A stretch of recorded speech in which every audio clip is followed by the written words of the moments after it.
ሌሊት አባቶቻችን በቃላቸው ይጸልዩታል። ይሄንና እጅግ በጣም ትልቅ ጸሎት ነው። የምትችሉ ግዕዝ የምታውቁ በግዕዝ የማታውቁ በአማርኛ መጸለይ ይቻላል። ስለዚህ በጾመ ፍልሰታ ብቻ ሳይሆን ከዛ በኋላ ብንጸልይ ከእመቤታችን ከቅድስት ድንግል ማርያም ጋራ ቀጥታ የሚያገናኝ አይነት ጸሎት ነው። እመቤታችን ቅድስት ድንግል ማርያምን በቅርብ የሚያናግራት ነውና ይሄ ጸሎትም እንደዛ መታየት ይኖርበታል። ለምንድን ነው እግዚአብሔር ዝም የሚለው? በዚህ መልክ እንዲመጡ የሚያደርገው ምንድን ነው ቢባል ትውልዱ በጸሎት እንዲመጣ ይፈልጋል። ይሄ ጾም በጣም ብዙ ሱባኤ የተገባባቸው የብዙ ሱባኤያ ጥርቅም ነው። አንዳንዱ ሰው በቃ ስራ እስከሚይዝ ድረስ የስለት መዓት ይደረድረው። ጃንጥላ እዚህ ይሳላን፣ ቁልቢ ገብርኤል ይሳላን፣ ግሼል ይሳላን፣ በየቦታው ይሳላል።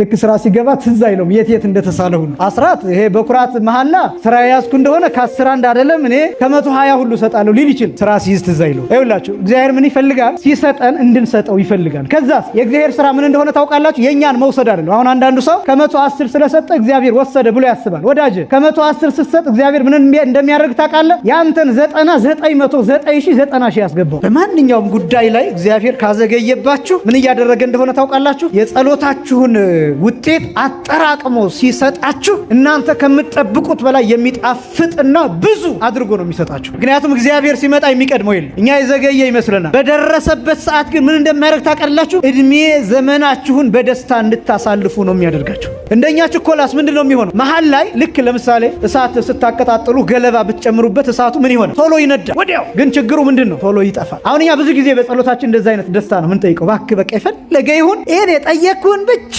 አድርግልኝና በቃ ሌላውን ተው እንላለን። ከዛ ይደረጋል። ችግሩ ምንድን ነው? ያ የተደረገልን ነገር በማግስቱ ይበላሻል። እግዚአብሔር ጨካኝ ነው ለሚፈልገው ነገር። ሰዎችን ለማዳን እኛን ለማዳን እግዚአብሔር ጨካኝ ነው። በምን አወቅ ነው ካላችሁኝ፣ በሞት ራሱ ላይ ጨክኖ እናውቀዋለን።